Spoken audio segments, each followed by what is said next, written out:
আমরা প্রায় 12 জন মেয়ে ওয়ান্ডার ওম্যান ট্রাভেল এজেন্সির থ্রুতে এসেছি টাঙ্গুয়ার হাওর বেড়াতে। আমরা সুনামগঞ্জের সুন্দর ভিউ উপভোগ করতে করতে আমরা আমাদের হাউস বোটের দিকে এগোচ্ছি। চারপাশে সবুজ আর সবুজ, এত সুন্দর লাগছিল আর এত রিফ্রেশিং ছিল। এখন আমরা চলে এসেছি আমাদের হাউস বোট দহিম। এটা অনেকটা প্রিমিয়াম লেভেলের হাউস বোট।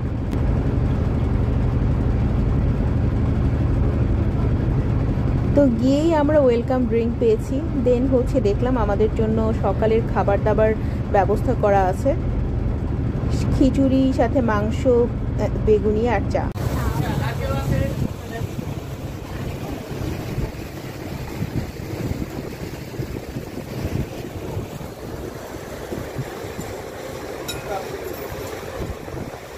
এখন আমরা ওয়াচ টাওয়ার দেখার জন্য একটা বোট নিয়েছি এবং বোটে করে নদী, এই নদীটা আমরা ঘুরে ঘুরে দেখছি, ছবি তুলছি।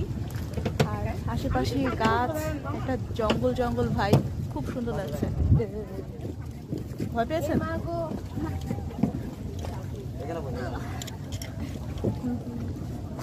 এই আমাদের ট্রিপ লিডার। তো উনি আমাদের সাথে আগামীকাল পর্যন্ত আছে। কালকে পর্যন্ত আমরা বিভিন্ন জায়গা, বিভিন্ন স্পট এক্সপ্লোর করব। So this is the first time আমি টাঙ্গুয়ার হাওর এসেছি। এখন পর্যন্ত বেশ ভালো লাগছে। সো দেখছি।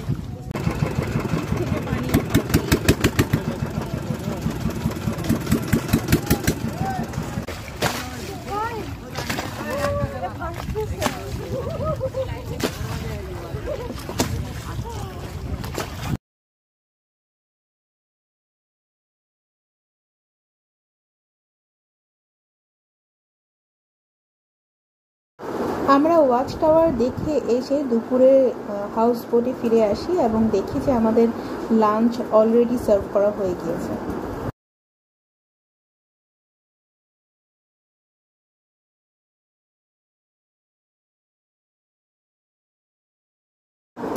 এইটা বোয়াল মাছ, হাওরের মাছ, এবং মাছটা যে এত ফ্রেশ ছিল যেটা বলার মতো না। এই জায়গাটার নাম হচ্ছে লাকমাছড়া।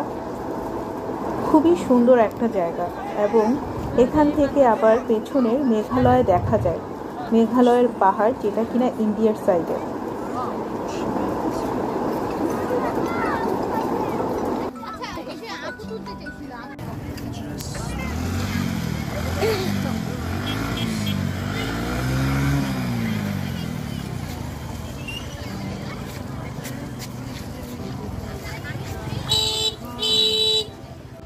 লাকমাছড়া দেখার পর আমরা গিয়েছি নীলাদ্রি লেকে।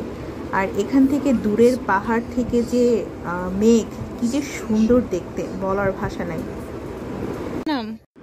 এখানে আমি নৌকার মাঝিকে বললাম যে মেঘালয়ের সাইডের দিকে একটু যেতে, সেখানে যে পাথরগুলো এত কালো কালো সেটা আমি একটু টাচ করতে চাচ্ছিলাম।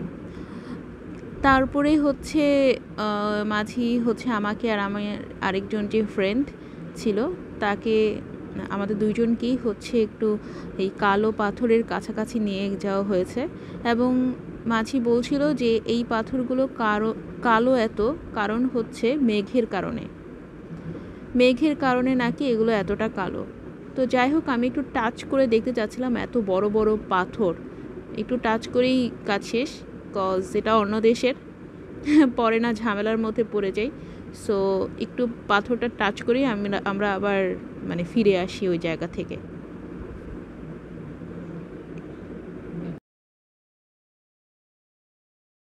আমরা অনেকগুলো গ্রুপ এবং সিঙ্গেল ছবি তোলার পর হাউস বোটে ফেরত আসি। বিকেল 6টা বাজে। সন্ধ্যার দিকে আমাদের নাস্তা হিসেবে স্যুপ এবং পাকোড়া দেওয়া হয়েছিল। রাত 9:30টার দিকেই আমাদের ডিনার সার্ভ করে দেওয়া হয়েছে। আজকে হাঁসের মাংস রাতের ডিনার হিসেবে। এটা কি ভাইয়া?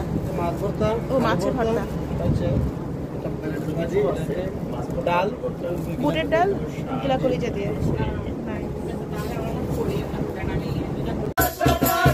রাত 11:30টার দিকে একটু জমে উঠেছিল গানের আসর। ওখানকার স্টাফরাই গাচ্ছিল।